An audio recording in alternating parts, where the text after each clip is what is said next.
Hey guys, welcome back to our channel D K pharma tutorial. Guys, तो आज के इस वीडियो में हम डिस्कस करने वाले हैं इंस्ट्रूमेंटल मेथड ऑफ एनालिसिस का यूनिट 5, जिसमें हम देखेंगे जेल क्रोमेटोग्राफी के बारे में। तो गाइस, इससे पहले हमने ion exchange chromatography and affinity chromatography को काफ़ी डिटेल से डिस्कस कर लिया है, तो उसका लिंक हमने डिस्क्रिप्शन बॉक्स में दे दिया है। तो अगर आपने वीडियो नहीं देखा है तो उसको आप वहाँ से देख सकते हैं।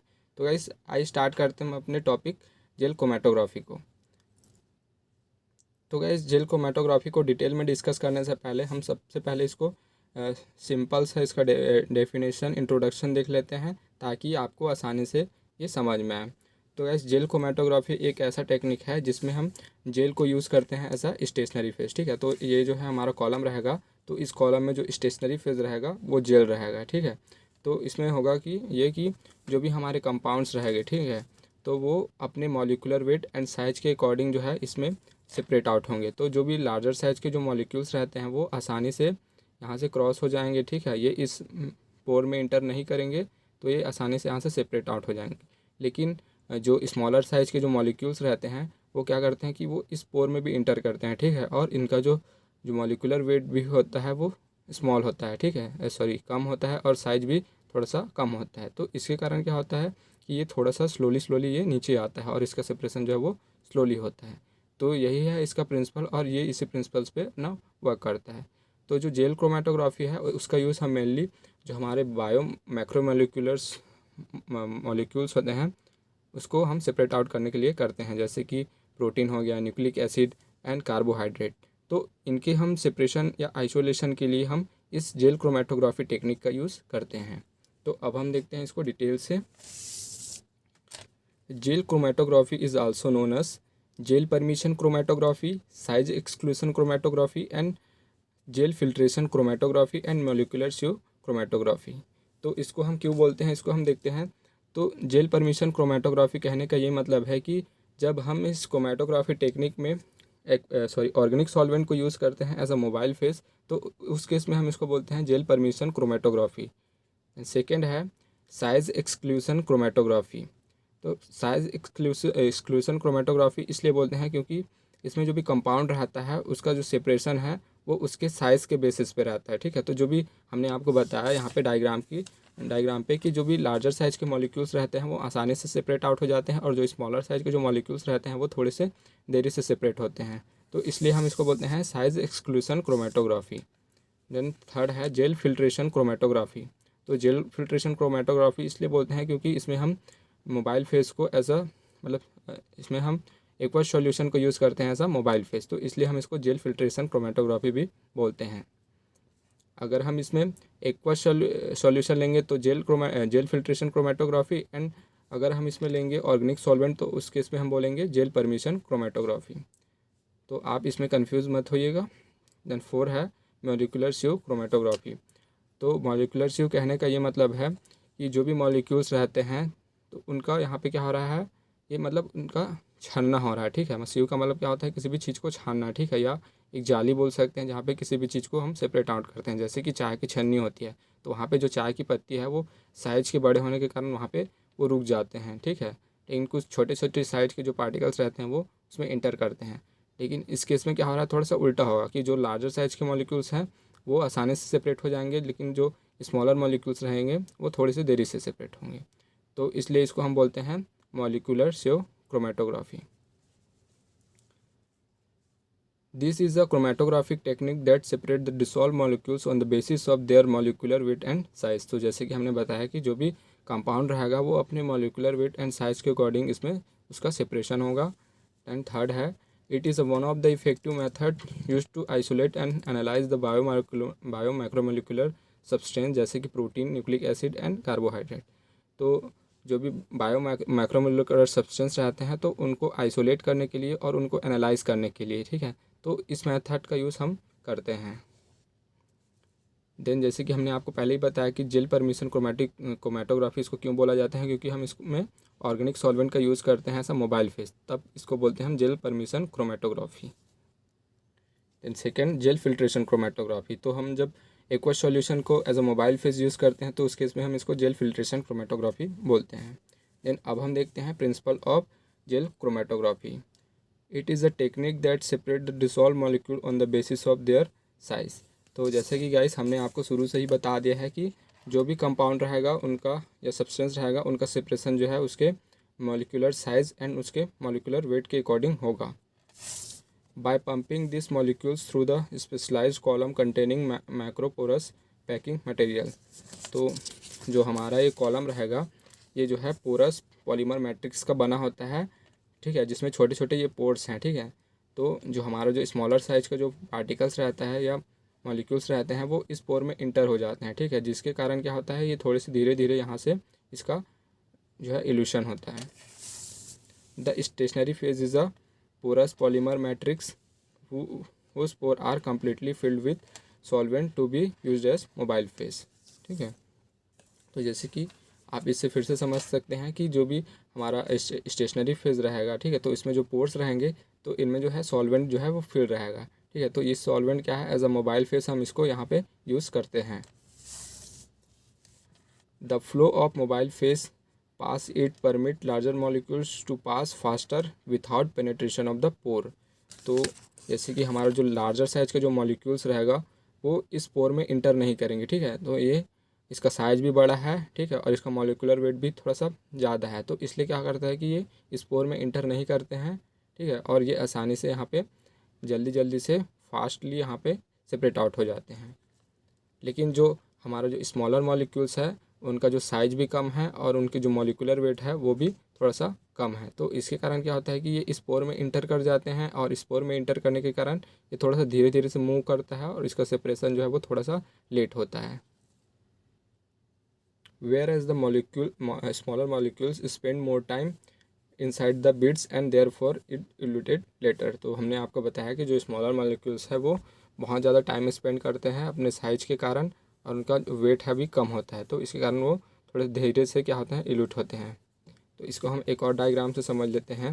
जैसे गाइस ये कंपाउंड ऑफ मिक्सचर है जिसमें जो लार्जर साइज के मॉलिक्यूल्स हैं, इंटरमीडिएट साइज के मॉलिक्यूल्स हैं और स्मॉलर साइज के जो मॉलिक्यूल्स हैं, ठीक है। तो जब हम इसमें सॉल्वेंट को पंप करते हैं, ठीक है, मोबाइल फेस को जब इसमें पंप करते हैं तो इसमें होता ये है कि जो हमारा लार्जर साइज का जो मॉलिक्यूल्स रहता है वो आसानी से यहाँ पे सेपरेट आउट हो जाता है। लेकिन जो इंटरमीडिएट और जो स्मॉलर साइज के मॉलिक्यूल्स हैं जो आप इसमें यहाँ देख सकते हैं कि जो यहाँ पे जो लार्जर मॉलिक्यूल्स हैं यहाँ पे सेपरेट हो गए, देन उसके बाद यहाँ पे जो इंटरमीडिएट साइज के जो मॉलिक्यूल्स हैं उनका सेपरेशन हो रहा है, ठीक है। देन उसके बाद जो स्मॉलर मॉलिक्यूल्स रहेगा उसका सेपरेशन होगा। तो मतलब यहाँ पे क्या हो रहा है, जो मतलब पार्टिकल जो है वो बड़ा है तो क्या होगा उसका जो मॉलिक्यूलर वेट भी ज़्यादा होगा, ठीक है, और साइज़ भी ज़्यादा ही है, तो उसके कारण वो थोड़ा जल्दी ही क्या हो जाए वहाँ से सेपरेट आउट हो जा रहा है। लेकिन जो इंटरमीडिएट और जो स्मॉल साइज के पार्टिकल्स हैं उनका साइज़ भी कम है, ठीक है, और उनका वेट भी कम है, तो वो उसी के हिसाब से यहाँ पे सेपरेट आउट हो रहे हैं और वो इस पोर्स में भी इंटर हो रहे हैं। तो पोर्स में इंटर होने के कारण उनको थोड़ी सी टाइम लग रही है कि पोर्स से निकलने में, फिर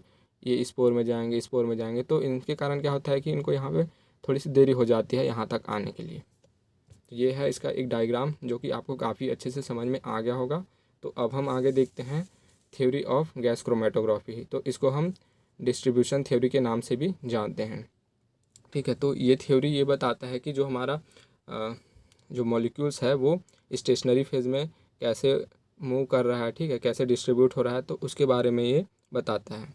the total volume of column packed with solid matrix that has been swelled by the water and other solvent is given by, तो ये है एक इसका equation, Vt is equal to V O plus V I plus V M.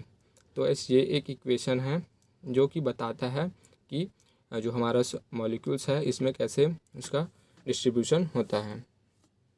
तो ये जो we T है ये यहाँ पे है total volume of column and V zero है volume of liquid inside the outside the column and volume of liquid inside the matrix and volume of total volume of liquid, ठीक है। तो ये यहाँ पे इसको रिप्रेजेंट करता है। तो जैसे कि हमने बताया कि जो वी टी है वो टोटल वॉल्यूम ऑफ कॉलम को इंडिकेट करता है एंड वी ज़ीरो जो है volume of liquid outside the gel matrix. तो जो जेल मैट्रिक्स है, ठीक है, जैसे कि ये जेल मैट्रिक्स है तो इसके जेल मैट्रिक्स तो इसके आउटसाइड में जितना लिक्विड है, ठीक है, ये जेल मैट्रिक्स है तो इसके आउटसाइड में जितना लिक्विड है उसको इंडिकेट करता है हमारा V zero and V I volume of liquid inside the matrix. तो जैसे कि ये मैट्रिक्स है, ये ब्लू कलर का जो सर्कल दिख रहा है आपको, ठीक है, ये मैट्रिक्स है, तो इसके अंदर जितना लिक्विड है उसको ये इंडिकेट कर रहा है V I. And then V M है volume of the gel matrix. तो ये जो हमारा पूरा जेल मैट्रिक्स है, ठीक है, तो इसका कितना वॉल्यूम है उसको ये इंडिकेट करता है V M. For a given type of gel the distribution coefficient K D of the particular solute between the inner and outer solvent is depend on their molecular size. तो जो हमारा जो इसका डिस्ट्रीब्यूशन रहेगा इस molecules का या इस कंपाउंड का, वो उसके मॉलिक्यूलर साइज के ऊपर डिपेंड करेगा, ये यही बोल रहा है, ठीक है। तो इसका मॉलिक्यूलर साइज अगर छोटा है तो क्या करेगा, इस पोर में क्या करेगा, ये डिस्ट्रीब्यूट हो जाएगा, ठीक है। अगर बड़ा है तो ये आसानी से यहाँ से रिमूव आउट हो जाएगा। If solute is large completely eliminate from the solvent within the gel, so Kd equal to 0। तो अगर हमारा जो लार्जर रहेगा हमारा सॉल्यूट मॉलिक्यूल्स, ठीक है, तो उस केस में क्या होगा, वो हमारा जो सॉल्वेंट है उससे कम्प्लीटली एलिमिनेट हो जा रहा है, ठीक है। तो आप यहाँ पे देख सकते हैं कि जो इसका साइज जो है बड़ा है, इसके कारण ये आसानी से यहाँ से एलिमिनेट हो जा रहा है, ये इस पोर में इंटर नहीं कर पा रहा है। तो इस केस में इसका जो डिस्ट्रीब्यूशन कोफिशिएंट रहेगा वो Kd इज इक्वल टू कितना होगा, 0। इफ़ सॉल्यूट इज़ स्मॉल, तो इस केस में क्या होगा, जो उसकी जो अवेबिलिटी जो रहेगी हमारे जो कंपाउंड की, वो सॉल्वेंट के अंदर क्या रहेगी, थोड़ी सी ज़्यादा रहेगी, ठीक है। तो उस केस में इसका डिस्ट्रीब्यूशन कोफिशिएंट कितना रहेगा, 1 रहेगा, ठीक है, क्योंकि ये जो है स्मॉलर साइज़ के हैं तो ये इसमें इंटर कर जाएंगे, ठीक है, स्पोर में इंटर कर जाएंगे। तो यहाँ पे थोड़े से मतलब अवेलेबल रहेंगे थोड़े लंबे टाइम तक के लिए, ठीक है। तो इसके कारण इसका डिस्ट्रीब्यूशन कोफिशिएंट जो है वो 1 रहेगा। लेकिन अगर हम बात करें इंटरमीडिएट साइज के मॉलिक्यूल्स के, तो उस केस में क्या होगा, इसका जो डिस्ट्रीब्यूशन कोफिशिएंट है वो 0 से 1 के बीच में रहेगा। The elution volume of V of given solute depend on void volume V0 and distribution coefficient Kd and volume gel matrix, ठीक। तो इसको हम Vi से इंडिकेट करते हैं, तो इसका इक्वेशन रहेगा V is equal to V0 plus Kd and Vi, ठीक। तो ये इसका इक्वेशन है। तो हमको पता है कि जो लार्जर साइज के मॉलिक्यूल्स है, तो उस केस में क्या है, हमारा जो डिस्ट्रीब्यूशन कोफिशिएंट है उसकी वैल्यू क्या थी, 0 थी। तो अगर हम यहाँ पे 0 को यहाँ पे पुट कर देंगे तो क्या हो जाएगा, 0 इंटू Vi, तो क्या हो जाएगा, इसको भी 0 कर देगा, तो हमारा जो इसका जो वैल्यू रहेगा, जो इल्यूशन वॉल्यूम, वो क्या रहेगा, V0। एंड अगर हम बात करते हैं स्मॉलर मॉलिक्यूल्स की, तो उस केस में जो हमारा डिस्ट्रीब्यूशन कोफिशिएंट है उसकी वैल्यू कितनी होती है, 1। तो हम इस Kd की प्लेस पे 1 को यहाँ पे पुट कर देंगे, तो 1 इंटू Vi क्या हो जाएगा, Vi। तो हमारा जो इक्वेशन बन जाएगा Ve is equal to V0 plus Vi। तो ये इसका इक्वेशन हो गया स्मॉल मॉलिक्यूल्स के लिए। तो गाइस ये आपको समझ में आ गया होगा इसका थ्योरी।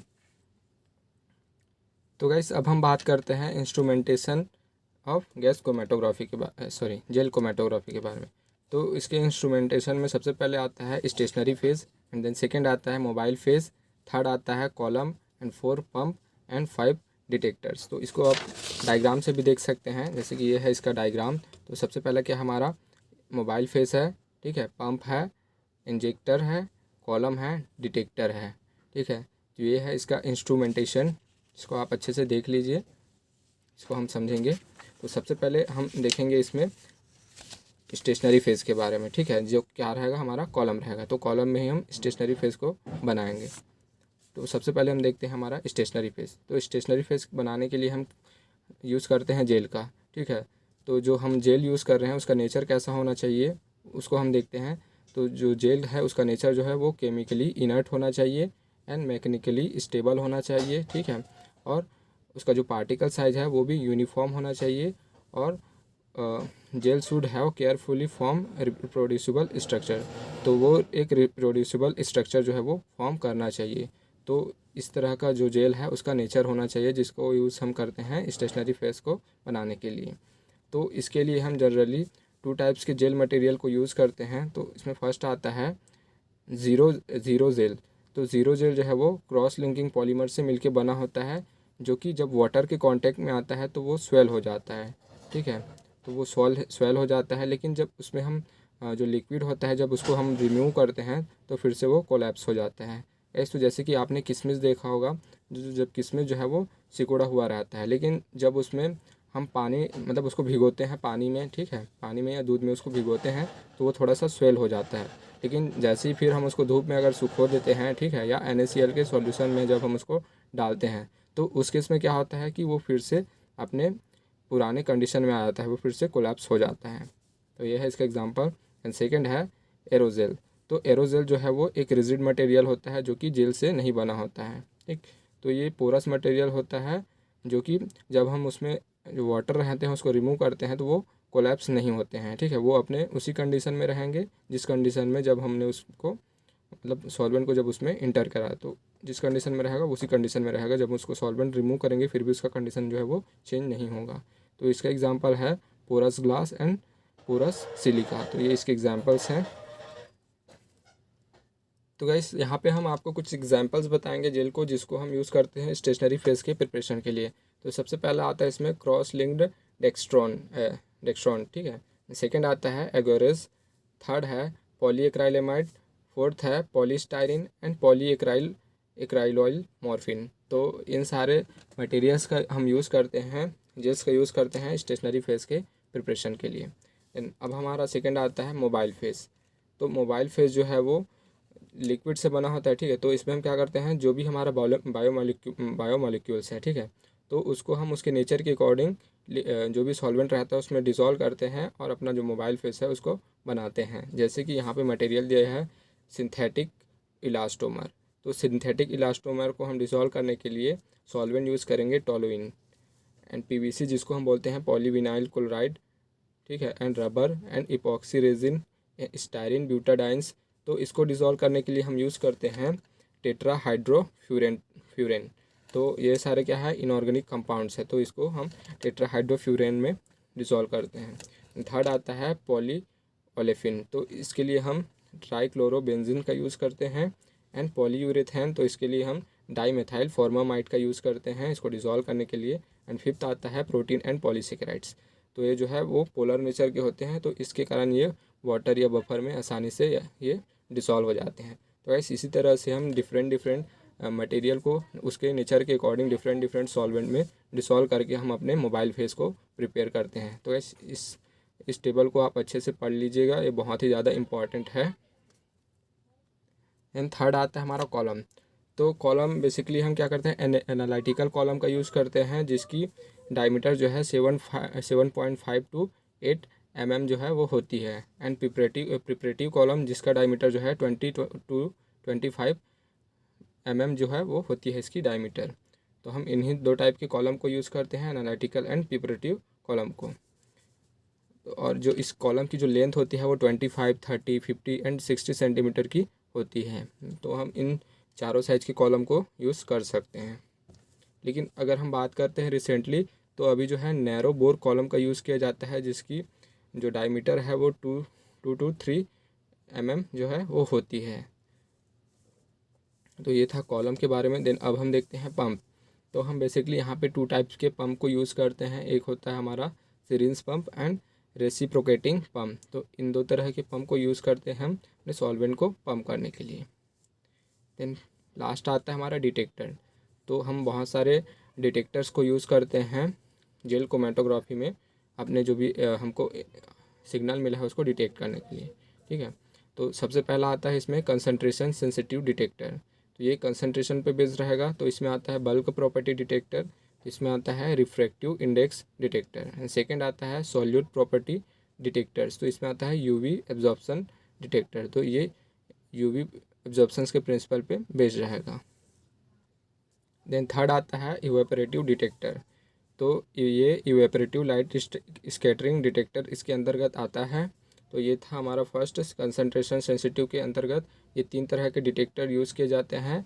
फर्स्ट आता है सॉल्यूट सेंसिटिव डिटेक्टर, ठीक है, एंड इवेपोरेटिव डिटेक्टर्स, और एक था हमारा बल्क प्रॉपर्टी डिटेक्टर। तो ये 3 तरह के डिटेक्टर यूज़ किए जाते हैं, ठीक है। देन सेकेंड आता है हमारा मोलर मास सेंसिटिव डिटेक्टर। तो मोलर मास सेंसिटिव डिटेक्टर में हम यूज़ करते हैं light scattering detectors and low angle light scattering detectors and multi angle light scattering detectors. तो ये 3 तरह के डिटेक्टर जो है वो मोलर मास सेंसिटिव डिटेक्टर के अंतर्गत आते हैं। एंड थर्ड है हमारा विस्कोसिटी डिटेक्टर्स। तो इसमें आता है डिफरेंशियल विस्कोमीटर। तो इसका यूज़ हम करते हैं। तो ये 3 तरह के जो है डिटेक्टर जिसको हम यूज़ करते हैं, फर्स्ट रहेगा जो कंसंट्रेशन पे बेस्ड रहेगा, देन सेकंड रहेगा मोलर मास पे बेस्ड रहेगा, एंड थर्ड है वो विस्कोसिटी के बेस पे रहेगा। ठीक है, तो ये 3 तरह के डिटेक्टर्स हैं। तो हमने काफ़ी अच्छे से इसके इंस्ट्रूमेंटेशन को समझ लिया। तो अब हम आगे बढ़ेंगे इसके मेथोडोलॉजी के बारे में। ठीक है, तो इसका मेथोडोलॉजी देखते हैं हम अब। तो इसमें सबसे फर्स्ट आता है कॉलम प्रिपरेशन। ठीक है, तो हम यहाँ पे 2 तरह के कॉलम मतलब मटेरियल्स को यूज़ करते हैं अपने कॉलम को प्रिपेयर करने के लिए। तो सबसे पहले हम देखते हैं इसके टाइप्स को। तो कॉलम के प्रिपरेशन के लिए हम सबसे पहले यूज़ करते हैं semi rigid cross linked macromolecular polymers का यूज़ करते हैं। ठीक है, एंड एक आता है रिजिड। तो रिजिड एंड सेमी रिजिड 2 तरह से हम कॉलम को पैक करते हैं।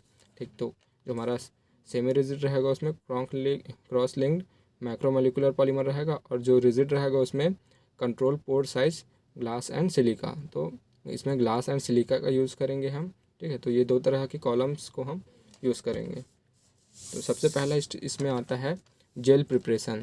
तो जेल को प्रिपेयर करने के लिए हम 2 तरीके का यूज़ करते हैं। तो सबसे पहले हम क्या करते हैं कि जो हमारा ड्राई पाउडर रहता है उसको हम सॉल्वेंट में मिक्स करते हैं। देन उसके बाद हम उसको थोड़े से स्वेल होने के लिए रख देते हैं, तब तक हमको इक्विलिब्रियम जो है वो ऑब्टेन नहीं हो जाता। ठीक है, देन हमको जब इक्विलिब्रियम जो ऑब्टेन हो जाता है उसके बाद क्या करते हैं हम जो है कॉलम की पैकिंग करने के लिए जाते हैं।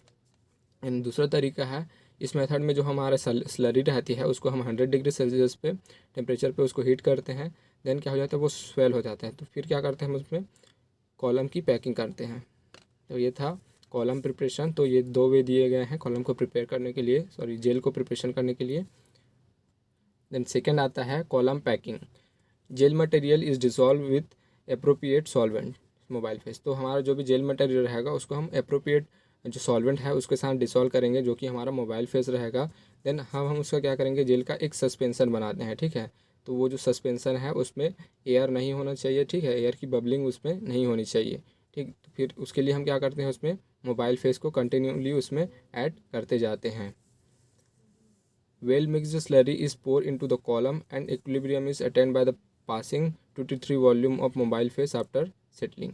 तो इसमें क्या करते हैं हम जो हमारा वेल मिक्स्ड स्लरी रहता है उसको हम कॉलम में पोर करते हैं। देन जब मतलब उसको फिर क्या करते हैं हम इक्वल करते हैं। ठीक है, मतलब जो भी उसमें गैप रहेगा या स्पेस रहेगा उसको हम 2 to 3 volume of mobile face से क्या करेंगे उसमें फिल करेंगे। देन इसके बाद आता है सेकेंड सैंपल प्रिपरेशन। तो अब हम क्या करेंगे, अपने सैंपल को प्रिपेयर करेंगे। तो सैंपल को प्रिपेयर करने के लिए हमने जैसे कि बताया था कि जो भी हमारा जो सैंपल रहेगा उसके नेचर के अकॉर्डिंग हम सॉल्वेंट को यूज़ करते हैं। तो जैसे कि हमारा जो सॉल्यूट है वो ऑर्गेनिक नेचर रहेगा। ठीक है, तो उसके इसमें हम टेट्राहाइड्रोफ्यूरेन को यूज़ करते हैं इसको डिसॉल्व करने के लिए। तो इसी तरह से हम अपने सैंपल को प्रिपेयर करते हैं। थर्ड आता है loading of sample into the column. तो या इसको हम बोलते हैं एप्लीकेशन ऑफ सैंपल। तो हम अपने सैंपल को कॉलम में कैसे लोड करते हैं उसके बारे में इसमें हम देखेंगे। तो ग्लास पिपेट को हम यूज़ करते हैं सैंपल को जो कॉलम में पोर करने के लिए। ठीक है, तो हम इसको जो ग्लास पिपेट रहता है उसको हम उसके टॉप में ले जाएंगे और वहाँ से जो सैंपल है उसको पोर करेंगे। गाइस हम सैंपल को पोर करने के बाद क्या करते हैं कि जब उसमें हम पोर करते हैं हमारे कॉलम में सैंपल को, तो जो उसके वॉल्स होते हैं उसमें थोड़ा बहुत सैंपल जो है उसमें स्टिक कर जाता है। तो उसको हम वॉश करने के लिए मोबाइल फेस को उसमें ऐड करते हैं। देन जो भी हमारा वॉल लूप्स होते हैं उसको भी यूज़ करते हैं। ठीक है, जो हमारा विस्कस सैंपल रहता है उसको वहाँ से रिमूव करने के लिए। देन 4 स्टेप आता है इसका इल्यूटिंग द सैंपल, या इसी को हम बोलते हैं इल्यूशन ऑफ द डेवलपमेंट। तो अब हम इसमें करते हैं कि जो भी हमारा सैंपल हमने उसको एप्लीकेशन कर लिया उसका जो ग्लास पिपेट के थ्रू। ठीक है, तो उसके बाद हम क्या करेंगे उसमें जो 2 to 5 सेंटीमीटर तक उसको हम सॉल्वेंट से फिल करते हैं। देन उसके बाद हम उसको जो हमारा सॉल्वेंट रिसर्वायर रहता है जिसको हम मोबाइल फेस रिसर्वायर, तो उससे क्या करते हैं उसको कनेक्ट करते हैं ताकि कंटिन्यूसली मोबाइल फेस जो है उसमें मूव करते रहे और हमारा जो पार्टिकल्स है या मॉलिक्यूल्स है उसका सेपरेशन कंटिन्यूसली होता रहे। क्योंकि अगर हमने उसमें एक फिक्स अमाउंट में उसमें ऐड कर दिया तो उसमें होगा ये कि जो है उसका सेपरेशन जो है वो प्रॉपरली नहीं हो पाएगा। तो जैसे कि हमने इसमें मोबाइल फेस को यहाँ पे ऐड किया। ठीक है, तो जैसे कि हमने इसमें 10 ml ऐड कर दिया। ठीक है, तो उससे क्या होगा कि जो 10 ml जो है रिमूव हो जाएगा। ठीक, यहाँ से तो उसके बाद क्या होगा कुछ पार्टिकल जो है इसमें रुके रहेंगे, ठीक है, तो उसका सेपरेशन प्रॉपर्ली नहीं हो पाएगा। तो इसीलिए हम इसमें क्या करते हैं, कंटिन्यूअसली इसमें हम सॉल्वेंट को सप्लाई करते रहते हैं ताकि हमारा जो सेपरेशन है वो काफ़ी अच्छे तरीके से हो सके। The sample component are separated by the continuous flow solvent through the column. तो जो हमारा जो सैंपल रहेगा उसका सेपरेशन जो है वो सॉल्वेंट के कंटिन्यूअस फ्लो के थ्रू होगा, कॉलम के थ्रू, ठीक है। तो 5th स्टेप देखते हैं हमारा collection and analysis of the eluents, ठीक है। तो जो भी हम क्या करेंगे अब, हम अपने जो भी इल्यूएंट्स रहेगा उसको क्या करेंगे, टेस्ट ट्यूब में उसको कलेक्ट करते हैं, देन उसको फिर क्या करते हैं, हम डिटेक्ट करते हैं डिटेक्टर में। तो इसमें हम बहुत सारे डिटेक्टर्स का यूज़ करते हैं इस सैंपल को डिटेक्ट करने के लिए। तो यहाँ पे कुछ डिटेक्टर्स के एग्जांपल जिसको हम यूज़ करते हैं हमारे कंपोनेंट्स के डिटेक्शंस के लिए। तो इसमें सबसे पहला आता है डिफरेंशियल रिफ्रैक्टोमीटर, सेकंड आता है UV visible spectrometers and flame ionization detectors and electrical conductivity detectors. तो इन सारे डिटेक्टर्स का हम यूज़ करते हैं हम हमारे जो भी कंपाउंड है उसके डिटेक्शंस के लिए। देन अब हम देखते हैं इसका एप्लीकेशन। तो जेल क्रोमेटोग्राफी का एप्लीकेशन क्यों करते हैं हम उसको इसमें देखेंगे। तो जेल क्रोमेटोग्राफी है उसका मेनली यूज़ हम जो शुगर है, पॉलीसेकेराइड हो गया, and protein, lipid, polymer and other जो मटेरियल्स होते हैं तो उनके सेपरेशन के लिए या आइसोलेशन के लिए हम जनरली यूज़ करते हैं। लेकिन इसका यूज़ हम कुछ अदर चीज़ों के लिए भी करते हैं, जैसे किसी भी सैंपल है उसका कंसंट्रेशन के लिए, ठीक है, उसका डिसॉल्टिंग के लिए, उसके प्यूरिफिकेशंस के लिए। तो इन सारी चीज़ों के लिए भी हम इसका यूज़ करते हैं। तो इसको हम देखते हैं 1 बाय 1। तो ये इसका मेन जो है इसका यूज़ इसीलिए करते हैं कि जो शुगर है, पॉलीसेकेराइड हो गया, प्रोटीन एंड लिपिड्स, तो इनको सेपरेट करना इनका मेन जो है एप्लीकेशन रहेगा। लेकिन कुछ अदर एप्लीकेशन है उसको हम देखते हैं अब। तो सबसे पहले इसमें आता है प्रोटीन बाइंडिंग स्टडी। तो जो भी हमको इसका जो भी हमको एक ग्राफ मिलेगा, ठीक है, जब हम इसमें डिटेक्शन करेंगे तो हमको क्या मिलेगा, एक ग्राफ मिलेगा। तो उसके पे की एरिया से हम क्या करते हैं, इसकी प्रोटीन बाइंडिंग की स्टडी करते हैं उसको पी की एरिया को मेज़र करके। एंड सेकेंड है सॉल्यूशन कंसंट्रेशन। तो इसमें हम ये करते हैं कि जो भी हमारा सॉल्यूशन जिसका मॉलिक्यूलर वेट ज़्यादा रहता है तो उसको हम कंसंट्रेट करने के लिए सेफेडेक्स G25 का यूज़ करते हैं। देन हम क्या करते हैं उसके बाद उसको 10 मिनट के लिए सेंट्रीफ्यूगेशन में उसको क्या करते हैं, डालते हैं और 10 मिनट तक उसको होने देते हैं, ठीक है। देन उसके बाद जो हमारा जेल रहता है उसको हम रिमूव कर लेते हैं और जो हायर मॉलिक्यूलर वेट का जो मटेरियल रहता है उसको वहाँ पे छोड़ देते हैं सॉल्यूशन में, ठीक है। तो फिर उससे क्या करते हैं, फिर उससे हम उसका कंसंट्रेशन जो है वो पता लगा सकते हैं, क्योंकि जो हमारा हमने क्या किया यहाँ पे उसको कंसंट्रेट करने के लिए जो ड्राई सेफेडेक्स का यूज़ किया है। तो हमने हमारे जेल को तो रिमूव कर लिया, लेकिन ये जो है इस पर रहेगा, तो उससे हम क्या करेंगे, इसका जो मॉलिक्यूलर वेट को भी पता कर सकते हैं। देन थर्ड है molecular weight determination. The substance where the eluate is in the order of decreasing molecular weight in its study and explore relationship between chromatographic behavior of the molecules and the molecular weight। तो उनके जो chromatographic behavior रहेगा और उसकी molecular weight, तो उन्हीं के base पे हम उन कंपाउंड का molecular weight का भी डिटर्मिनेशन कर सकते हैं। देन फोर्थ आता है इसमें ग्रुप सेपरेशन एंड प्यूरिफिकेशन। तो जो भी कंपाउंड रहता है जैसे कि उसका साइज़ जो है डिफरेंट साइज़ का रहता है, ठीक है, सॉल्यूट का। तो हम इसमें बहुत सारे साइज़ के जो पार्टिकल्स रहते हैं या मॉलिक्यूल्स रहते हैं तो उनके सेपरेशन के लिए भी हम इस जेल क्रोमेटोग्राफी का यूज़ कर सकते हैं, जैसे कि लोअर मॉलिक्यूलर वेट मटेरियल्स हो गया, जैसे कि यूरिया हो गया, शुगर हो गया एंड पेप्टाइड्स। तो इन सब के सेपरेशन के लिए हम जेल क्रोमेटोग्राफी का यूज़ कर सकते हैं। देन फिफ्थ है डिसॉल्टिंग। तो कोई भी बायोलॉजिकल ओरिजिन है, ठीक है, तो उनसे हमको कोई भी लार्जर मॉलिक्यूल को सेपरेट करना है उनके ऑर्गेनिक और एनालाइजेबल स्पीसीज से। तो उसी प्रोसेस को हम क्या बोलते हैं, डिसॉल्टिंग। मतलब किसी भी बायोलॉजिकल ओरिजिन से उसके इनऑर्गेनिक और आयोनाइज स्पीसीज से किसी भी लार्जर मॉलिक्यूल्स को सेपरेट करना ही क्या कहलाता है, डिसॉल्टिंग कहलाता है। तो जैसे कि separation of haemoglobin and sodium chloride, तो ये डिसॉल्टिंग का एक एग्जांपल है। तो गाइस ये वीडियो आपको काफ़ी अच्छे से समझ में आ गया होगा। तो प्लीज़ ये वीडियो को लाइक कीजिए एंड शेयर कीजिए अपने फ्रेंड्स के साथ। एंड इसी तरह से हमारे वीडियो को देखने के लिए बने रहिए हमारे साथ। Thank you.